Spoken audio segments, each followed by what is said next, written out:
एखाद्या महिलेने ठरवलं तर ती कोणत्याही क्षेत्रात यश मिळवू शकते असं म्हटलं जातं। याचं उत्तम उदाहरण म्हणजे दिव्यातील निशा पालशेतकर।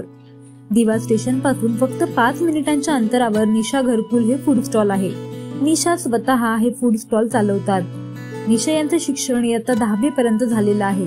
असं असलं तरी सुद्धा कुठलीही खंत न बाळगता आणि इतरांच्या हाताखाली काम न करता त्यांना स्वतःचा काहीतरी व्यवसाय सुरू करायचा होता आणि म्हणूनच त्यांनी हा छोटासा निशा घरकुल नावाचा व्यवसाय सुरू केला।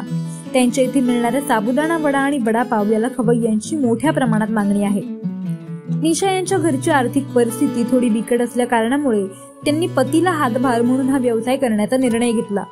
पूर्वी त्या घरातूनच चपात्यांचा व्यवसाय करत होत्या, पण त्यात त्यांना आर्थिक फायदा होत नव्हता, म्हणूनच त्यांनी स्वतःचा व्यवसाय सुरू करण्याचं ठरवलं। आता त्यांच्या दुकानात दररोज 100 ते 150 लोक तरी येतात, त्यामुळे त्यांच्या पतीला सुद्धा त्यांना आर्थिक बाबतीत हातभार लावायला जमू लागला आहे। शिक्षण कमी असल्यामुळे त्यांना अनेक जणांनी तू हे करूच शकणार नाही असं देखील म्हटलं, परंतु सध्याची त्यांची प्रगती पाहता सगळेच जण त्यांच्यावर कौतुकाचा वर्षाव करत आहेत। त्यांच्या इथे मिळणारे घरगुती जेवण खवय्ये अगदी आवडीने खातात। त्या वेगवेगळ्या जेवणाच्या आणि पार्टीच्या ऑर्डर सुद्धा घेतात।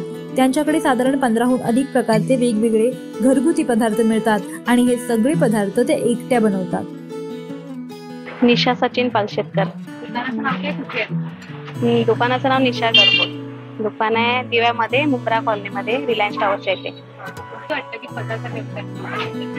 स्वतःचा व्यवसाय म्हणजे ते चपात्यांचा बिझनेस तर ऑलरेडी घरी होताच माझा, तर मी नोव्हेंबर पासून मी चालू केलं की चला आता स्वतःचा बिझनेस, ते चपात्यांचं घरगुती होतं ते बंद झालं चपात्यांचं, म्हणजे स्वतःचा नोव्हेंबर पासून मी स्वतःचं चालू केलं।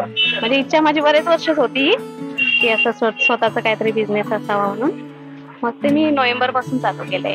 काय वाटतं की घरगुती तुम्ही सुरू करत होता तेव्हा फायदा होता की असं व्यवसाय करतो तेव्हा फायदा? नाही, स्वतःचा आहे तर फायदा, बिझनेस मध्ये फायदा आहे। हा, हजबंड असं त्यांचे नोकरी सांभाळून करतात, जेव्हा वेळ भेटेल तेव्हा ते येतात माझ्याजवळ, म्हणजे मला हेल्प करण्यासाठी। जेव्हा सुट्टी वगैरे असेल तेव्हा येतात ते हेल्प करण्यासाठी। शिक्षण वगैरे माझं 10वी झाले, 10वी पास। त्यानंतर मग हा, टेलरिंगचा पण कोर्स केलेला आहे मी, ते पण करते, हे पण चालू आहे। काय काय मिळतंय इथे? वडापाव, भजीपाव, मिसळपाव, पॅटीस, पोळी भाजी, म्हणजे पोळी भाजी, राईस प्लेट, सगळं ऑलरेडी। काय ऑर्डर असेल जेवणाची, काय पार्टी वेअर वगैरे, तरी पण ऑर्डर पण घेतल्या जातात।